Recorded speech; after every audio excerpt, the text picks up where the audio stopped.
So this is the thing. The ceremony is cheap. Yeah. The reception is where all the money gets spent. Yeah. Where that's expensive. Huh? Yeah. 皆さんこんにちは、アーサーです。いつもご覧いただきありがとうございます。今日はあなたのリスニングを鍛えるためにネイティブ同士の会話をお届けしたいと思います。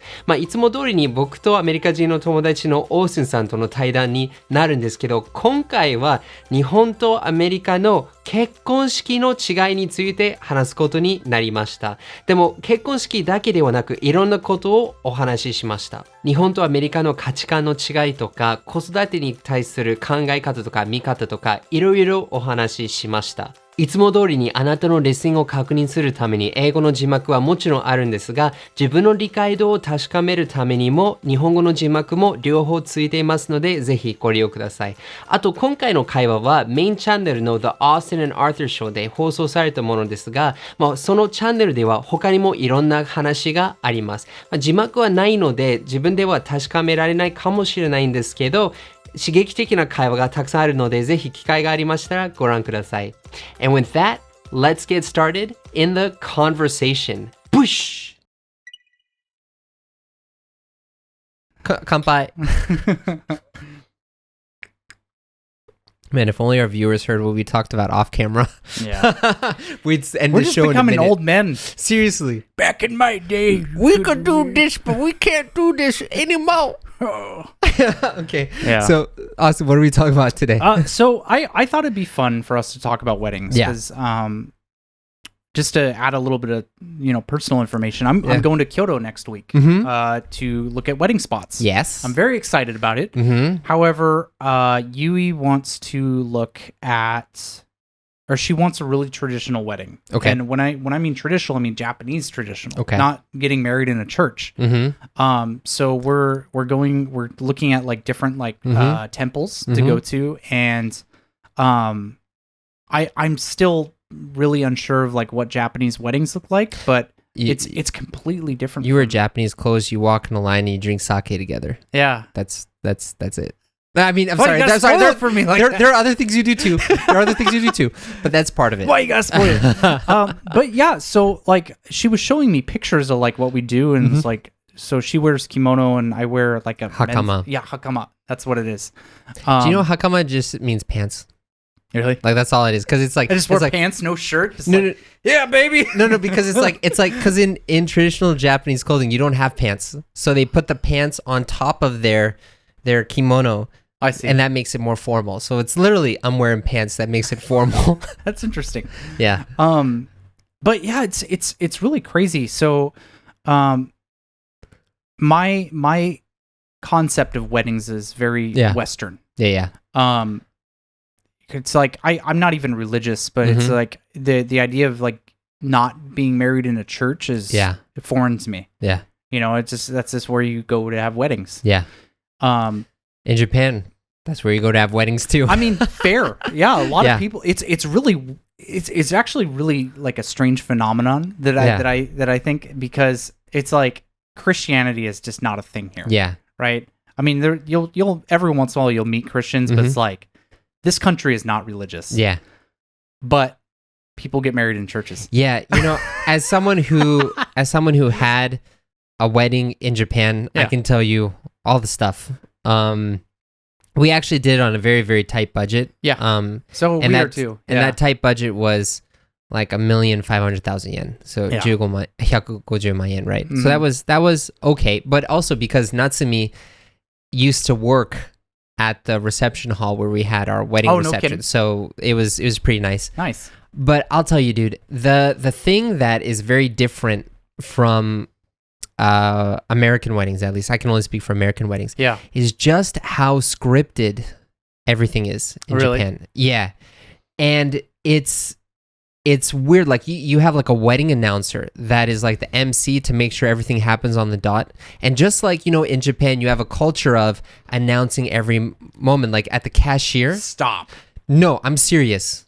Is that really? No. So I'll tell you, like, for example, so first of all, I didn't realize that like cutting the cake was such a huge thing. Like you get a huge long knife, and what happens is the announcer will say in Japanese, "Now it's time to cut the cake. Everyone, let's turn to the cake." And then the people rush out the cake at the timing that the announcer says it. Yeah. And now the bride and groom are going to go up to the cake. So then we go up to the cake. Now the bride and groom are going to take the knife. So we take the knife. And then we get it positioned like, and now they're going to cut the cake. And right as we cut the cake, we have to cut out a piece. And then they're like, and now the bride is going to feed the groom. The groom is going to feed the bride a piece of cake. And we have this little dainty spoon with like a small thing to like, so that you can feed It literally has no purpose other than just like. For the cake. Yeah. But it's to not mess up her makeup. Yeah. And then they say, and now the bride is going to feed the groom. And they have this huge, like bigger than a soup spoon thing. And you take out like a huge chunk of cake and you like toss it in the groom's face pretty much. Really? Yeah, like I'll show you pictures later, but there's like pictures of me like this huge piece of cake that's like going all over my face and stuff. But the announcer will now announce everything, and I talked to my parents too, and they're like, yeah, it was so weird how everything was announced and everything ran on schedule. It wasn't like you had no free time in the reception. Interesting. Yeah, Natsumi and I hardly got to eat our dinner the or our meal. Really expensive meals that you have to buy for everybody. Yeah, you guys right. didn't get to participate in that. Yeah, huh? well, so what happened was like, so it's kind of decided that, you know, you're going to, at the beginning, you're going to be in your wedding dress and whatever. And the groom always keeps the same clothes, but the bride changes clothes, right? Mm-hmm. So you have to go into a room to change. Yeah. And then you come out together. And they brought our plates with us so that we could eat while we were changing. Yeah. And apparently it was really, like, another thing that was really interesting to me is it was a really big deal to pick who would escort you to the changing room, which was weird. Like, so I had to pick someone and I'm like, crap, who am I going to pick? Just you in the audience. No. So I picked my sister. My sister almost cried because she like we've had a complicated relationship, so she was really happy with that stuff. But all she did is like she walked with us upstairs to the room. Yeah. We went in the room, we closed the doors, and then she walked back downstairs. But like picking the escort was a huge thing. A real feeling moment right there. Yeah, it was. Everything is so scripted. Yeah. But that's very like modern day Japanese culture, I think, you know? That's so interesting. Yeah. Yeah, so it's for me. I think this all feels so new to me. I mean, for the most part, because I've never been married before. So I think even if I were getting married in the U.S., this would be a new experience. Yeah, but I feel so out of my element. Yeah, you know, because like first of all, my concept on prices is just. I have nothing to compare it to.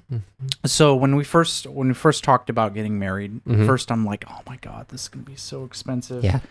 And then I was expecting, looking at places, I was expecting it to be about like $10,000 for the wedding ceremony. And then we get into like actually looking, and I'm talking about, we're looking at like Meiji Jingu, we're looking at like the top like temples around Japan. Even in Kyoto, and it's only like $3,000. Yeah.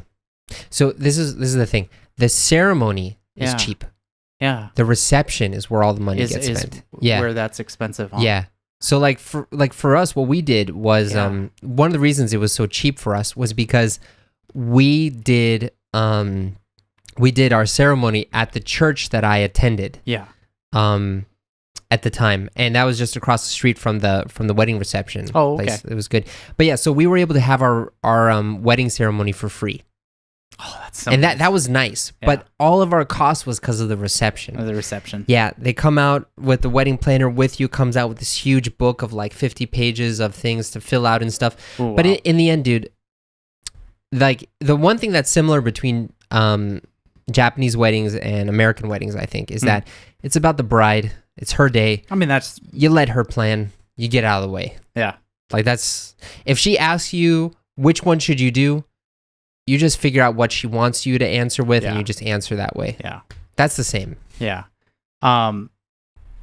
That's interesting.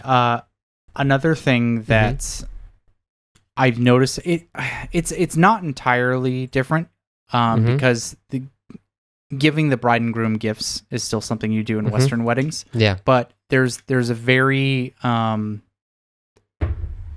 I guess there's like a strict like rule where if you go to a wedding, you're supposed to give someone like sanmana. Goshugi.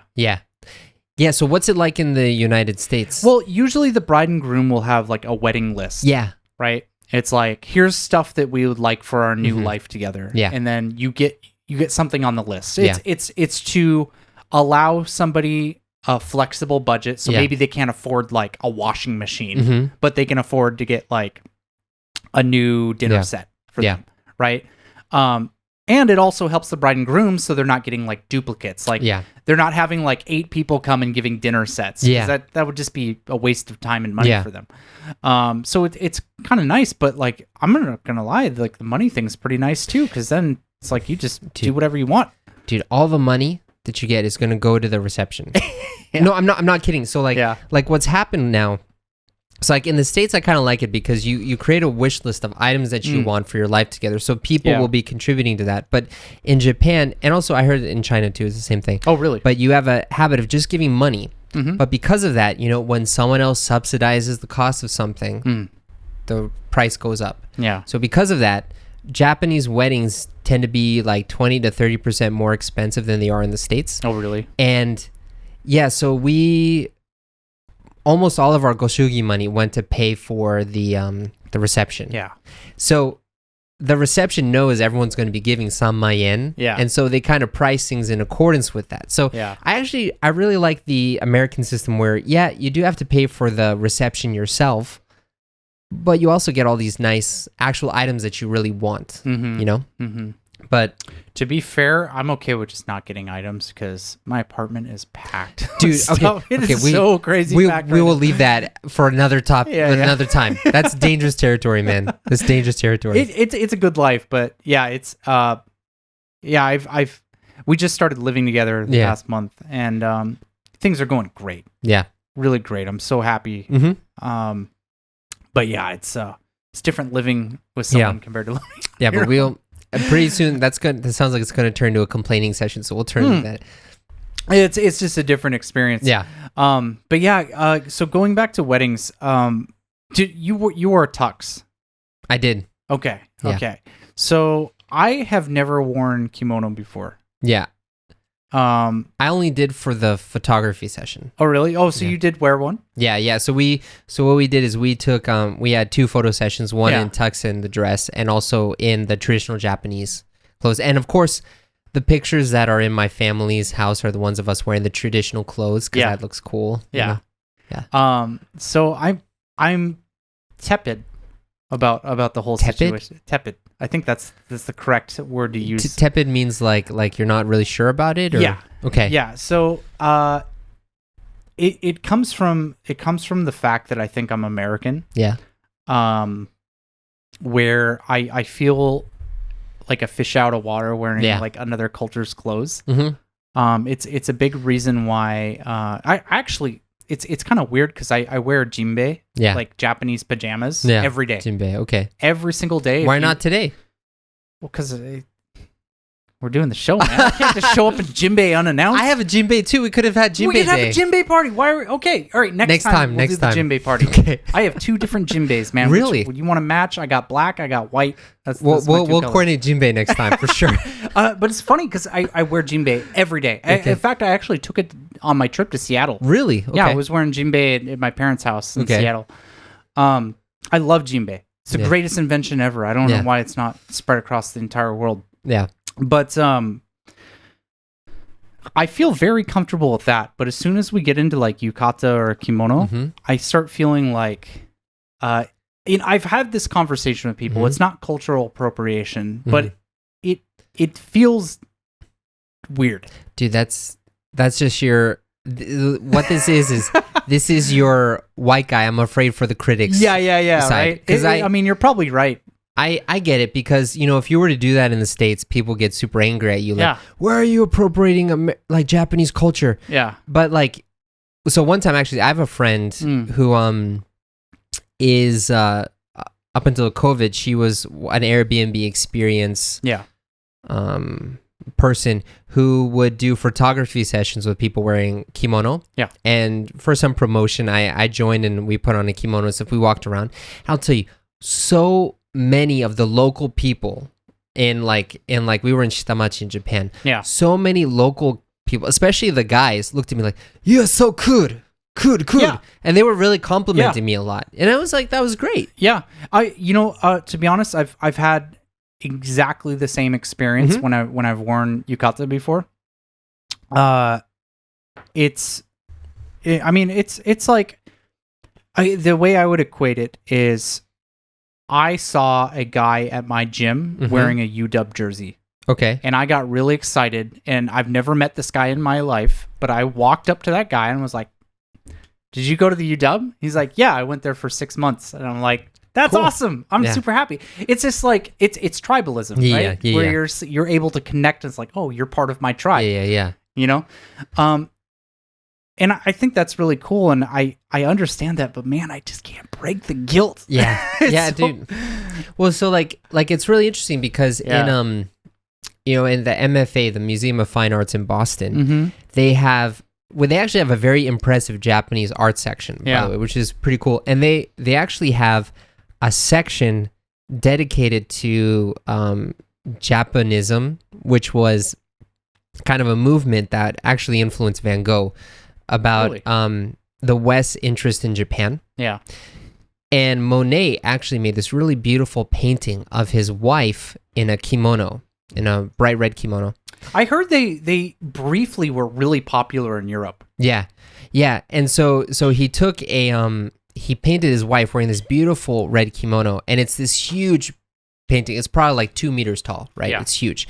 And very beautiful, one of like the main centerpieces there. And every Wednesday at the MFA, they used to have like a wear the kimono event or something where you could go and wear a replica of that kimono in the painting, and you could get your picture taken.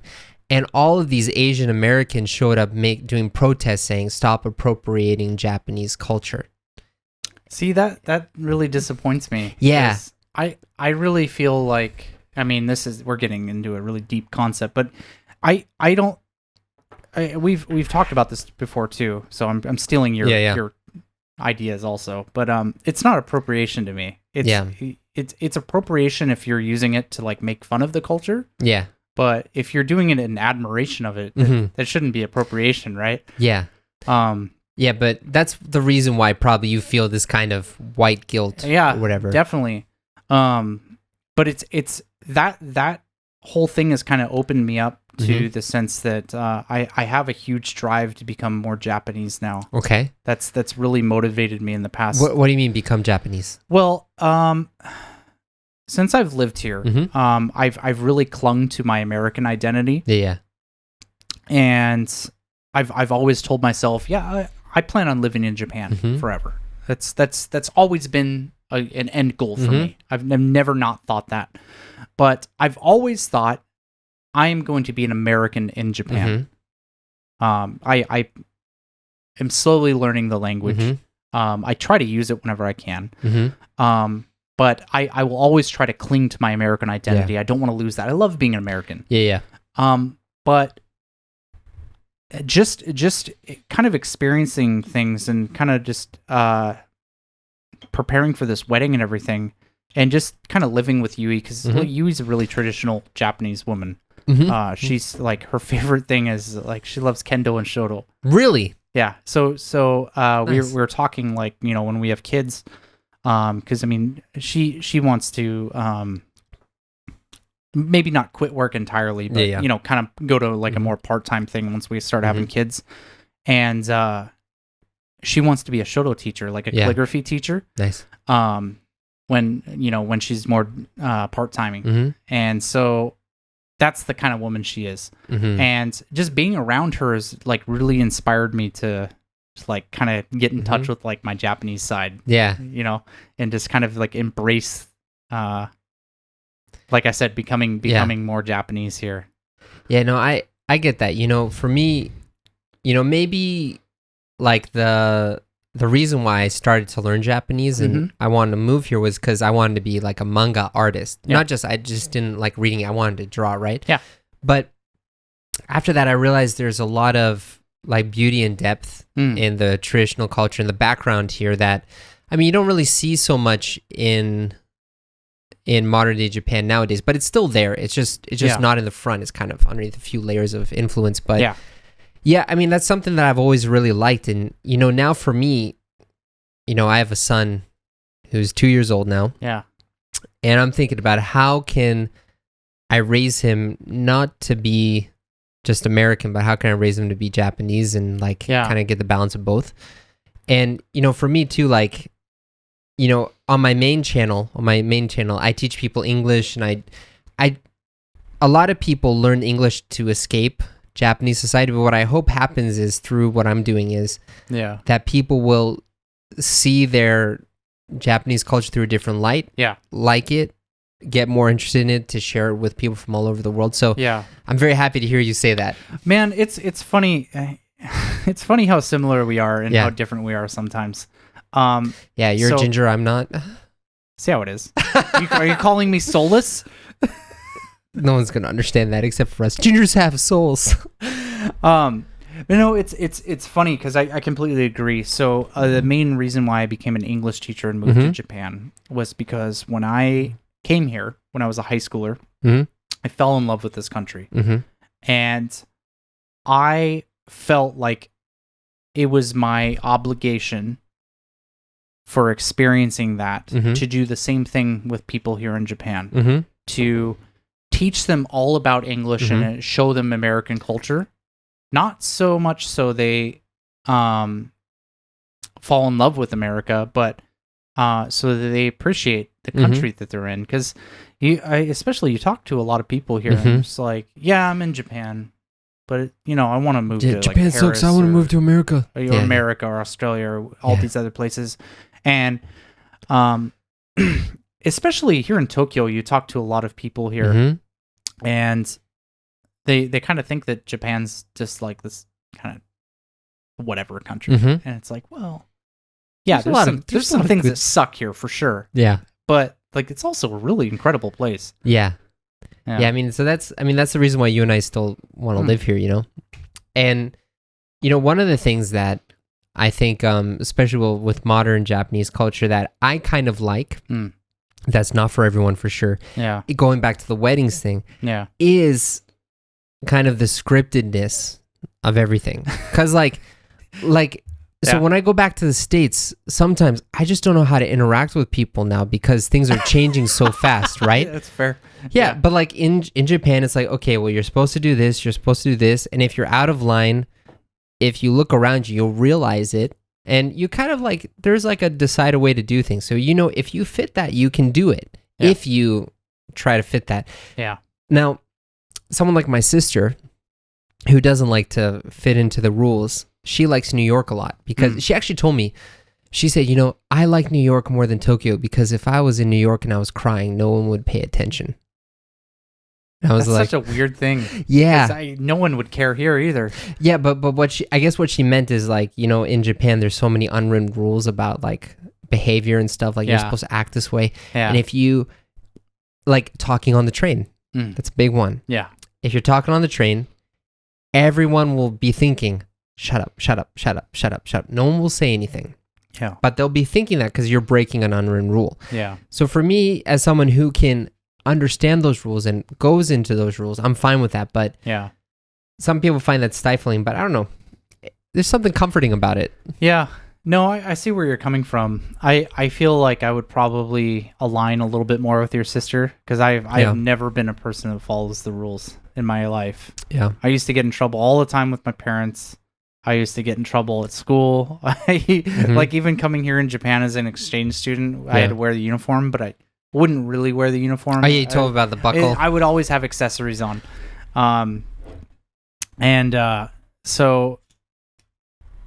But I've always been a person who bends the rules and not breaks them. Yeah, right. That's the important thing. You bend the rules, you don't break them. Yeah, like I always knew what I could get away with without like really getting in trouble. Yeah, yeah.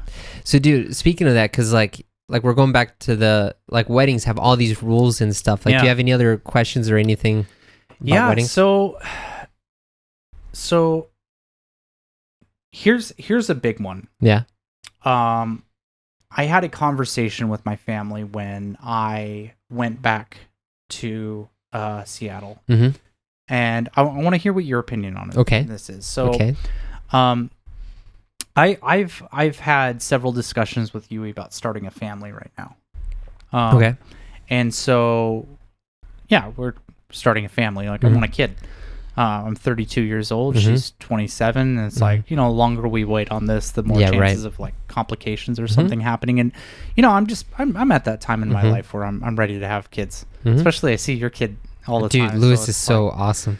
I'm so jealous. I love Lewis so much. Yeah. He's so adorable. Yeah. But it's been so wonderful because, I've seen Lewis grow up. I remember when he was a baby, he wasn't walking around. Now he's like running around. Dude, and this morning he was jumping at like such a fast speed, like jumping faster than I could. I'm like, how is this kid moving so fast? Yeah. Anyway, sorry. And my other friend David, he has a 5-year-old girl. Yeah. And she was born like basically when I came here. So I got to experience her growing up. And now she's a little kid. She's about to go into elementary school. Yeah, right. And like it's such a weird feeling, but like I just feel so envious now. It's like, oh my God, I want a kid. So I came back and I announced the news to my family, like, hey, I'm planning on having a kid. And my family was like a little shocked. Yeah. Like, wait, you're not married though first. You got to get married first. Yeah. And it's but you're going to get married. Well, yeah, of course. But it was compared to like we told Yui's family also, and they're just like, fantastic. Can you guys hurry up? Yeah. And it like just how it was received was just so different. It was really surprising to me. Now keep in mind, like my family's like really Christian. Yeah. So that's probably why. Yeah. But yeah, I was really surprised about that. Yeah. I think a lot of it is because I grew up Christian. I stopped being a Christian 4 years ago. But yeah, the whole thing is like, don't have sex before you're married. Yeah. And so that's probably the biggest thing for them. But one thing that I also see is like,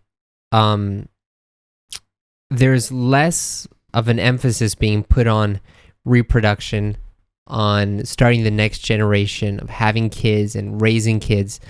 And really, when you think about it, like that's the bedrock of society. If you stop that, you're gone in 50 years, I right? mean, for sure. Yeah. So like, that's actually like one of the most important things that you can do. Yeah. I think.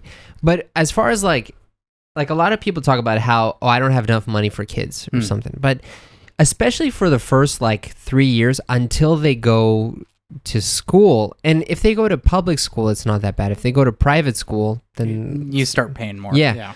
But the thing is, so I live in Kawasaki, right? Yeah. And Kawasaki will give you $200 a month to support your kid for the first 2 years. Tokyo's about the same. Yeah. Yeah. So it's like you have a kid for free, pretty much. And if that's the case, why not? I mean, not only that, but I've looked into this, and Japan's actually got some really great support for both parents, not just women. So, like, obviously, you can take maternity leave, but Japan's pretty good with paternity leave also. Oh, really? What's the rules for that? So I think women are allowed like 6 months, and men are allowed like 3 months. Really? I'm kind of hazy on it, but that's what I've been told. Yeah, so I know a lot of people don't take that because of like because of work obligations and stuff, and social pressure and stuff. Yeah, sure. I'm gonna be honest with you. I'm 100% planning on taking that. Yeah. I have. I mean, for legitimate reasons. It's really important to me that if we have or when we have kids, that I really want my parents to spend some time. Yeah. So I want to go back to Seattle for like a month. Yeah. And just kind of live there and, have my brother and sisters kind of interact with my kid and my mom and dad. Yeah, dude, I got to tell you, so I'm really blessed and I'm very lucky with the fact that I work from home and I can take breaks whenever I want. I still have to get my stuff done. Yeah. But I can take breaks whenever I want. Like I even hear my my son and my wife have come back home now. I heard them downstairs. Yeah. So after this, I can take a break and I can go see them, even though it's a weekday. Yeah. And it's funny because we have our neighbors actually is this half Japanese woman and this French guy. Oh, really? Who have a son, almost the exact same age as Lewis. I think he's like 2 months older or younger, something like that. Okay. And at the beginning, they were very similar. You know, they actually have the same curly hair. The reason why we got to know them was because people thought Lewis was that kid because they have very similar curly hairstyles, right? Yeah. But now when you look at them, because so both parents work, he goes off to Hoikuen. Yeah. So what is Hoikuen? A Hoikuen is like nursery, daycare kind of thing, childcare thing. Yeah. It's not, Yochien is kindergarten. Yeah. So before kindergarten is like daycare so that the parents can go to work while they're doing, so you pick them up from Hoikuen every day. But Lewis doesn't go to Hoikuen. He stays with Natsumi and sometimes I play with him too. Yeah. But now when you look at like Lewis's body strength, energy, and like outgoingness. Dude, Lewis is a bodybuilder. Dude, it's like night and day. His like walking around. His traps, seriously, man, are huge. Yeah, no, but like, so now like when you look at them, right? So that other kid and the way that Lewis, even how they walk and how they run is completely different. You can see Lewis is way more coordinated and he's moving a lot faster, a lot more energy. And maybe, I don't know, maybe it's because of Hoikuen, maybe it's because of genetics, but I really think being present with your kid is super important. So as much time as you can take off, you should definitely take off, I think. Yeah. No, I mean, it's nature versus nurture. Yeah. You know what I mean? Yeah. Right. Yeah, but that's like, it's weird because they're both 2 years old now. And I see them playing together and it's like a whole different level. Well, you gotta imagine it's like when that kid gets sent off to daycare. Yeah. Of course, the people taking care of him are really probably great. Yeah. Right. But I there's a daycare right next to my apartment, and I see those poor girls. Yeah. Usually they're like young 19-year-old, 20-year-old girls. Okay. Taking care of the kids, and there's like 30 kids. Wow. Like 5 of them. Wow. You know what I mean? Yeah. They're very, very busy, and like I said, I'm sure they're doing a fantastic job. But it's like, every one of those kids is not getting specific attention on them for more than a couple minutes at a time. Right. You know? And so, yeah, I completely agree. It's like if you're, spending time with your kid versus sending them to a daycare, it's like they're getting a lot more time to develop themselves and, do things versus like they go to daycare, they're probably like sitting around playing blocks or like napping or listening to a story or something.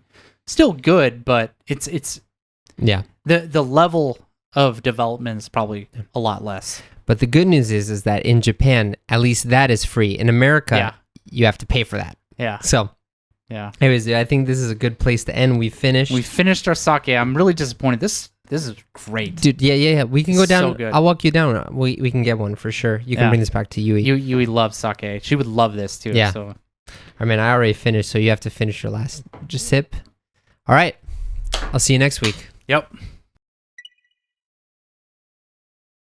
いかがでしたか？お役に立てたらとっても嬉しいです。お忘れないでください。英語の本来の目的は頭の中のイメージ、気持ち、情報、いわばメッセージを相手に伝えることです。でも従来の英語教育はたくさんフレーズ、文法を学ぶんですが、知識を増やすことはできるんですけど、ほとんどの方はいきなり外国人と対面するってなると、頭が真っ白になって言葉が出てこなくて全く話せなくなります。具体的にどうしたら英語を学ぶだけではなく実際に話せるようになるんでしょうか。その問題を解決するために IU-Connect を設立しました。IU-Connect では英語を学ぶだけではなく世界の人々と実際に話せるようになる方法を学べますので、そのための無料レッスンもお届けしております。詳しくは You can click up here or you can click the link in the description box below. As always, enjoy your English adventures. 一緒に世界とつながりましょう。See you next time!